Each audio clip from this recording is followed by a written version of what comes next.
Welcome and thanks for joining us here on 5 Plus. I'm Darren Bobb, and tonight we're diving into the heated debate and vote in the Arkansas Senate over that proposed Franklin County prison spending bill.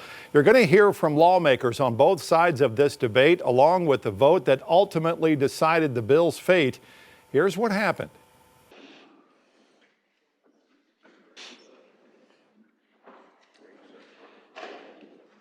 Senate Bill 354 by Senator Dismain, an act for the Department of Corrections, Division of Correction Development and Enhancement, Capital Improvement Appropriation. Thank you, members. This is the Capital Improvement Project appropriation for the proposed prison. There's already been appropriation that's gone through for $75 million. The estimated cost of the prison is $825 million. So this is the additional appropriation needed for the construction of the prison. This is appropriation only. It does not have any funding tied to it at this point. Again, appropriation only, $750 million. Happy to take questions. Questions for Senator Dismain? Senator King, do you have a question for Senator Dismain, or do you wish to speak against or on? The funding that we talked about back Yeah, okay. As far as additional funding, I've already talked about the $75 million appropriation and the $75 million that's already been allocated and sent over to corrections. They have that as it stands right now. There's an additional $330 million that is setting in a restricted reserve account. This body put that money in 2 years ago. This would be, we would need additional monies, obviously, to be able to fully appropriate or fully spend in this appropriation. We're working with the Senate or the House right now on how we would do that. That will come a little later in the session. One of the things we want to make sure that we do in that process is have an accountable plan with the Department of Corrections so that we're able to, during ALC, make sure that we're tracking, monitoring, and understanding the process and the progress of the prison construction. Anything that we do to let money out of that fund to go into, be utilized by this appropriation would require a 3/5 vote by the ALC membership. Again, so we will have a funding bill later on when we get into session, hopefully not too long from now, that will be separate and apart from any other funding bills that we have, and those monies will be collected into a 3/5 vote account, and as money's needed and requested by the executive branch for the prison construction, they'll come make a letter, and we would let that money out if the legislative body or council chooses to do so with a 3/5 vote. Other questions? Senator Love, you're recognized for a question.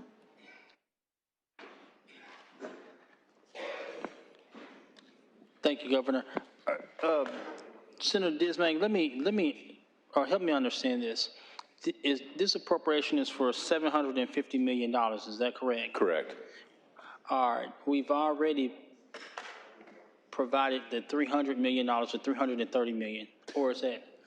That is funding only. It is not appropriated for, so they do not have the ability to spend that without an appropriation.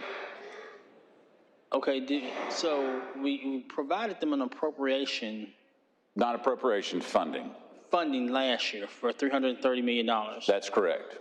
And you're saying that with this $750 million appropriation, they'll have the ability to spend that $330 million plus the additional. This is not funding $750 million on top of the $300.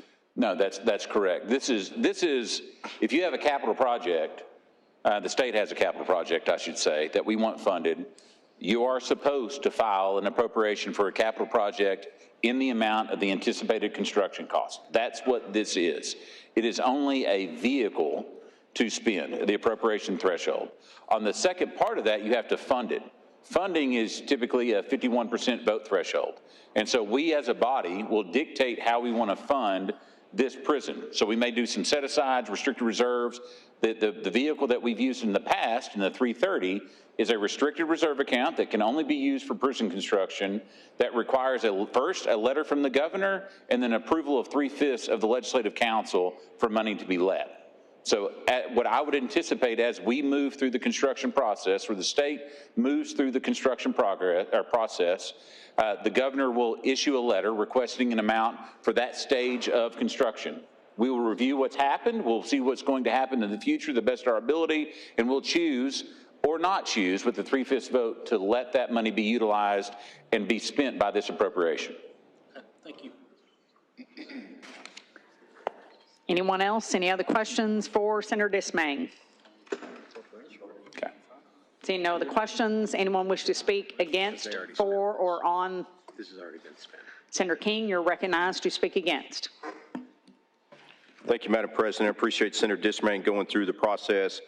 And this is just the beginning of the process. So I'm going to talk about a few things in this because I was elected in 2006, back when we did not have the crime crisis that we have and the overcrowding. It was still a problem back then, but it was not to the mega crisis.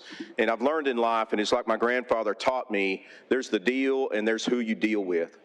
You can make the best deal in the world on a bill that sounds great and go down a process, and then there's who you deal with and how it turns out.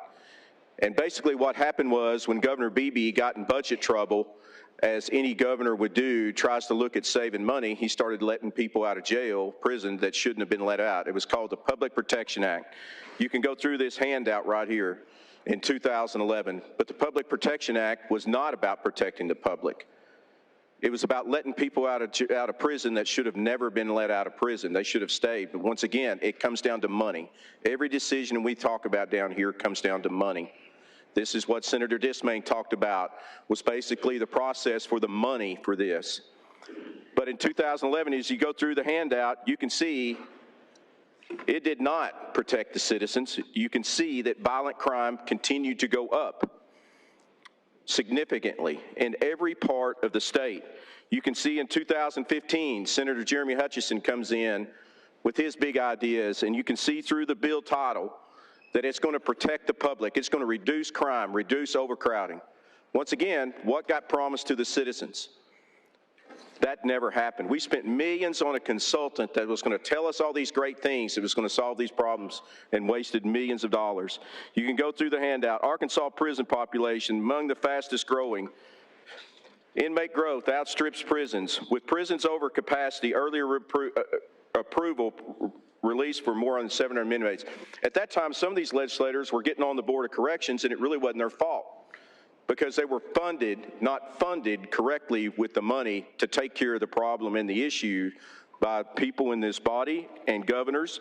You can see the FBI crime statistics go up, our violent crime, property crime went up. If you look at, and I always go back to the dollar, if you want to see where politicians prioritize things, see where they spend the money. You can see where education was at. 44% of the budget in 2007 went to education. Public safety was 1.9% of the budget. Corrections was 8% of the budget. Look at county turnback, every one of these percentages. Look what happened in the last budget. You want to see where the money and priority, I talked about in 23 about the budget in RSA, there was not enough money for corrections. 8% of the budget. Corrections budget never changed 8%. If we'd have been serious about funding corrections 2 years ago, 10 years ago, 5 years ago, corrections should have been 10 or 12% of the budget. Public safety should have been 2.2 or 2.5% of the budget. That's why we're in the crisis it is, because of money and who's funding it and the lack of funding. If you look at the graph, whatever you want to say, whether you want learns that spending is going to go up, you look at the Medicaid spending is not going to go down.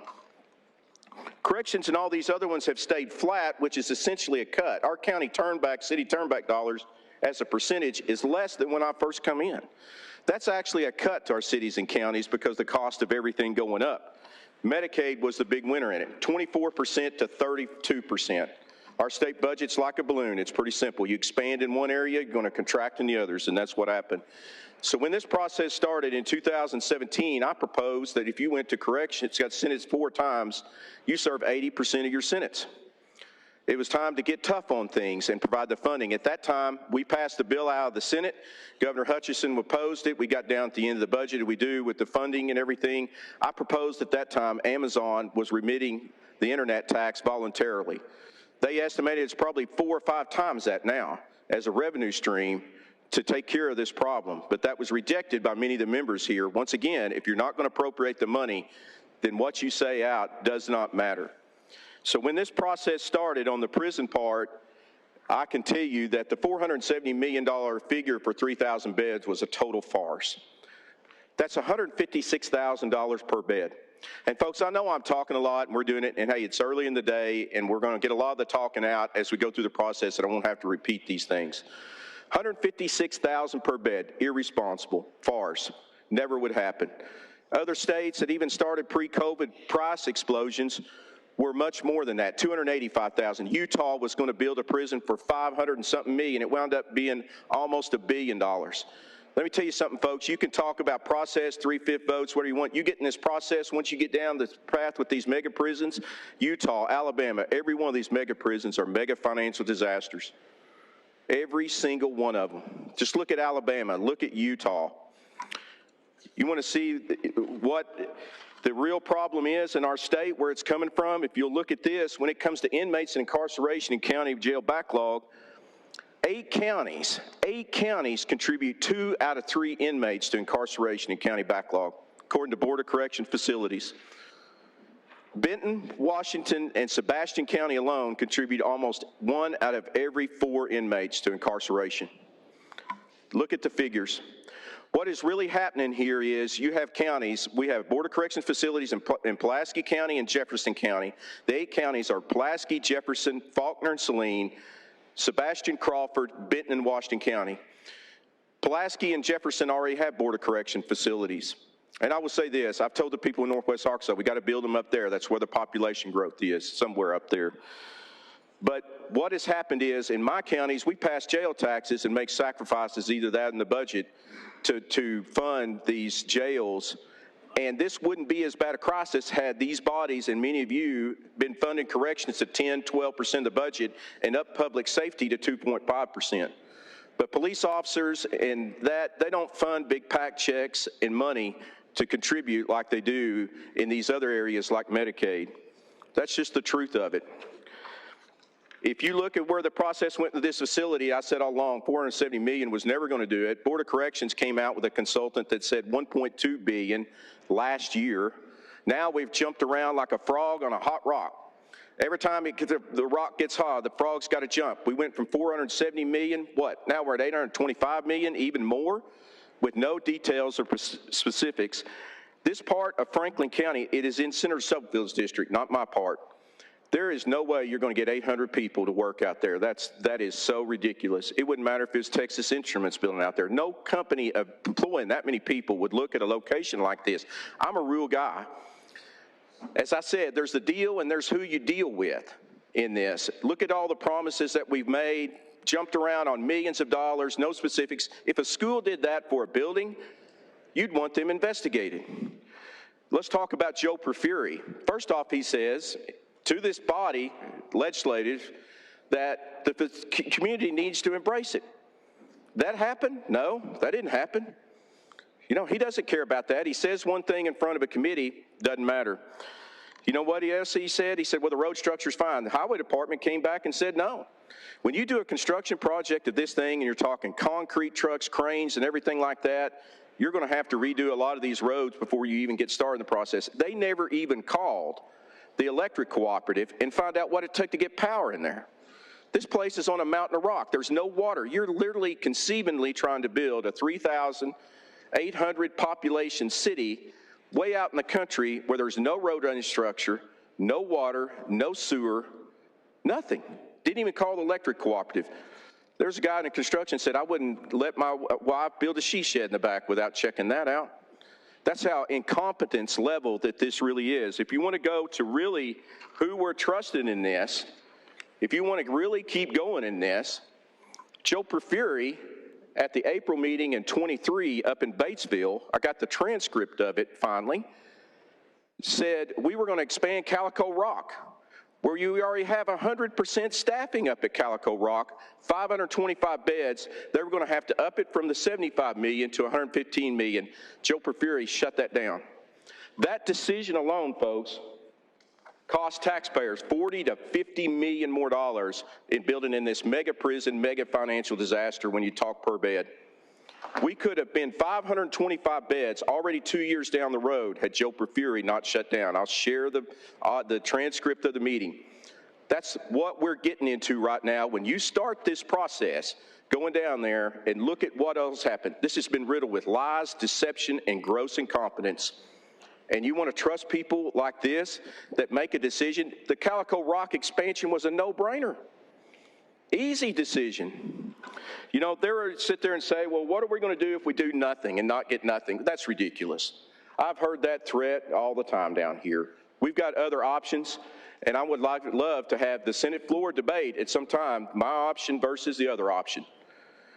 If we don't start controlling the crime on the front end, we will never get out of this mess. If you have high crime rates for a while, the next steps are you have public defenders overburdened, your court system overburdened, your jails overburdened.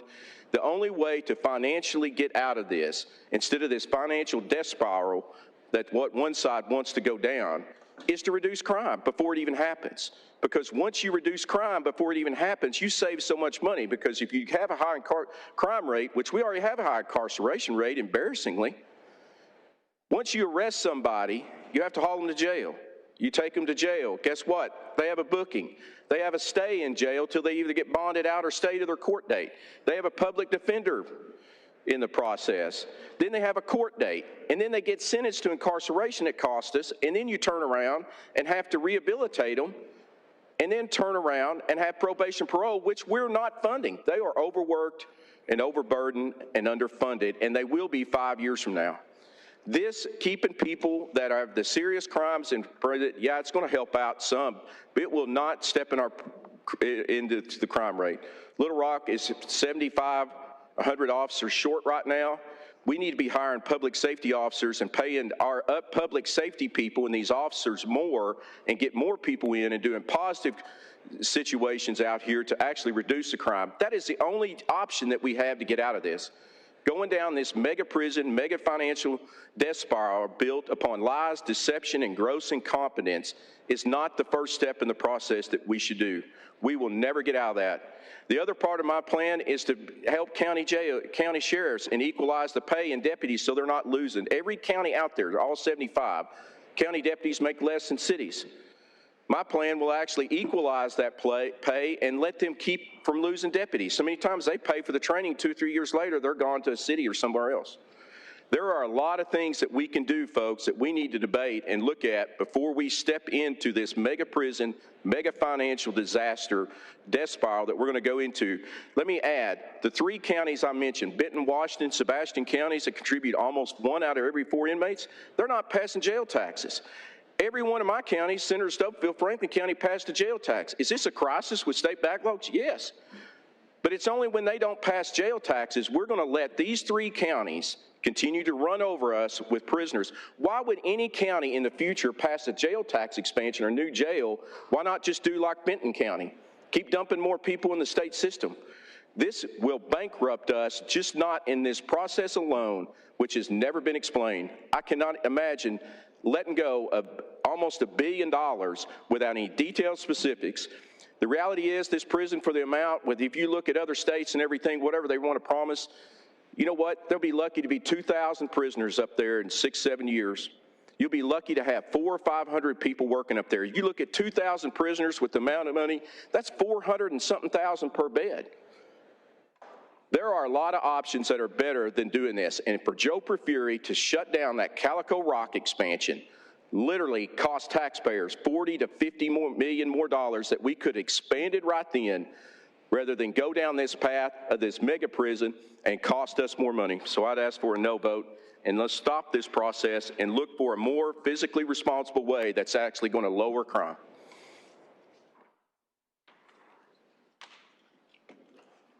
Anyone wish to speak for? Senator Hester, you're recognized to speak for. Thank you, Madam Governor. So this is, we're about that time of session, right, where the difficult things come before us. You know, I was looking at our calendar. I don't know, we got 50, 60 bills on today. Maybe a dozen of them I have a principled position for or against. Most of them, I could take it or leave it. Right? And so if I could take it or leave it, I'm going to find a way to vote for it or find a way to vote against it at that point. Now, I think we're here, most of the members in this room have a principled position for or against a prison and funding one. Most of us do. And so I'm going to talk to our members right now that say they understand and they're for the prison, but they have some technical reason why they don't think they can vote for it, or some personal choice, right? I wish it was like this, or I wish it was like that. Well, there's 50 or 60 bills in our calendar today that I wish were different, but I don't get that option today. We work in a representative republic democracy where it doesn't get to be the way that I want it. It doesn't get the way Senator Hill wants it or Senator Dismayne wants it. It gets to be the way that the group comes together with a decision. So when I started thinking about why would I vote for this, I called my local prosecutor in Benton County. And I said, hey, I remember a story from just not long ago of a young lady that murdered a police officer. And I remember some horrifying facts about that. Can you refresh me? So her name was Shauna Cash. And if you'll listen to me, there's a Shauna Cash or a dozen Shauna Cashes in every one of your districts. She was arrested in Grant County and released in May of 21. She was arrested in Washington County and released for no room in May of 21. She was arrested in Benton County and released in May of 21. In April of 21, she murdered Officer Apple. 3 times she should have been in county jails. 3 times she was released because no room. Now we have a memorial highway in Northwest Arkansas named Officer Apple Memorial Highway. What I'm trying to tell you is there's many Shauna Cashes in every one of our districts right now. They should be in prison, but there is no room. And I hope the rest of you don't spend the rest of your lives driving down an Officer Apple or an officer whatever, or just maybe it's a friend of yours, maybe a schoolmate, maybe a coworker, and maybe they don't get the privilege of having a highway named after them.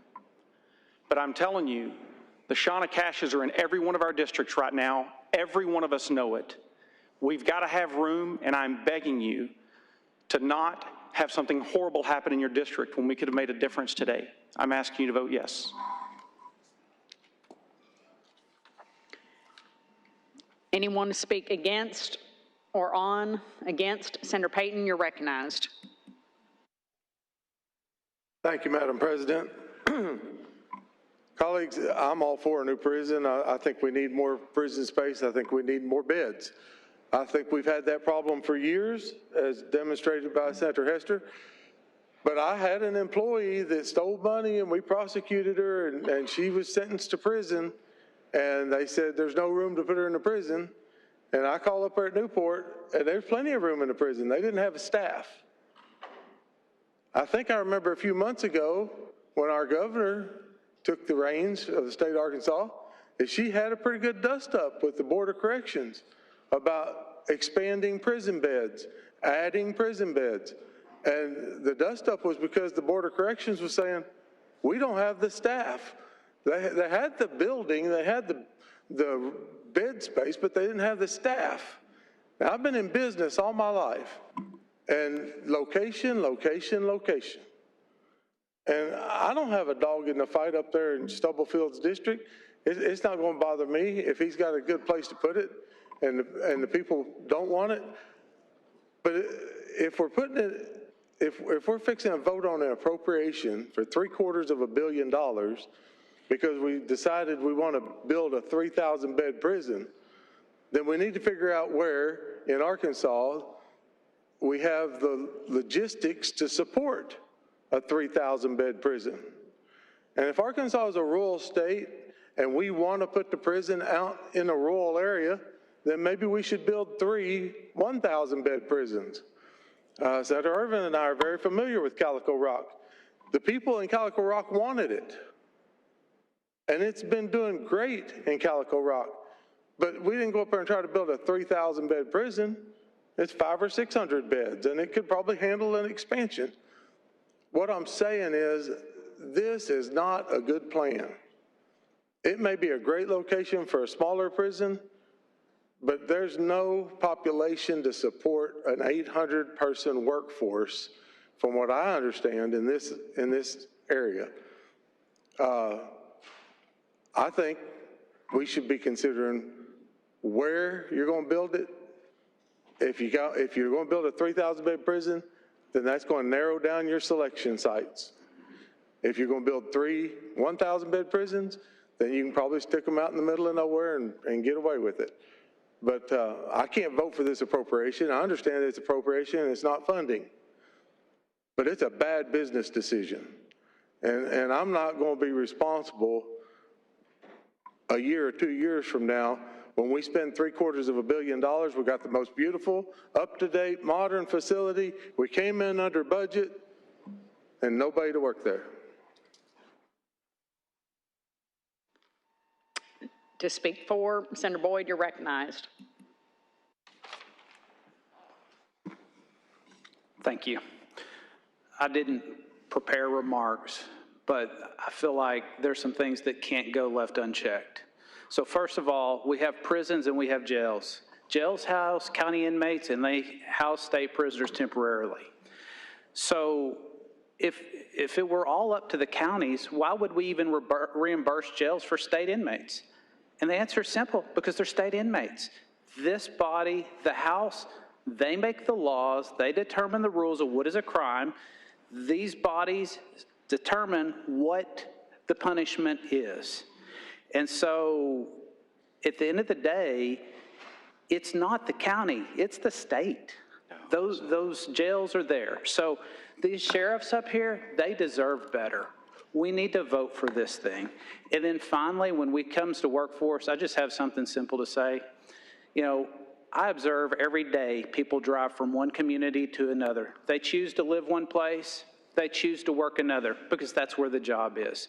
So this idea that there's not a workforce, I just disagree. So I'd ask for a good vote. Thank you. Any other member wish to speak against or for? Seeing no other, Senator Dismang, you're recognized to close. Thank you, Governor. Members, I appreciate the debate and the discussion on the appropriation. One thing I would like to just say is there are other pieces to this puzzle that are being filled right now. After we have the discussion on this, we're going to have a debate on the pay plan, which contemplates significant increases in pay for those working in our prison system. In fact, we actually gave the funding last session to the Department of Corrections, and they couldn't spend it because the pay wasn't high enough to attract the number of jobs needed to fill the positions. So they had a carryover. And we're looking to rectify that situation. I understand that the members want to be engaged in this process as it moves forward, regardless of what happens with this appropriation. And you're going to have the ability to do that. And with that, I would appreciate a good vote. Thank you. Thank you, Senator. The Senator has closed. I would remind members that this vote, in order to pass, will require 27 votes. With that, Madam Secretary, please call the roll. Boyd. Bryant. Caldwell. Clark. Clark. Crowell. Present. Davis. Dees. Dismang. Dotson. Yes. English. Flippo. Yes. Flowers. Yes. Gilmore. Yes. Hammer. Hammer. Hester. Yes. Hickey. No. Hill. Irvin. Blake Johnson. Mark Johnson. King. Letting. Love. Love. McKee. Murdoch. Murdoch. Payton. Penzo. Petty. Rice. Scott. Present. Stone.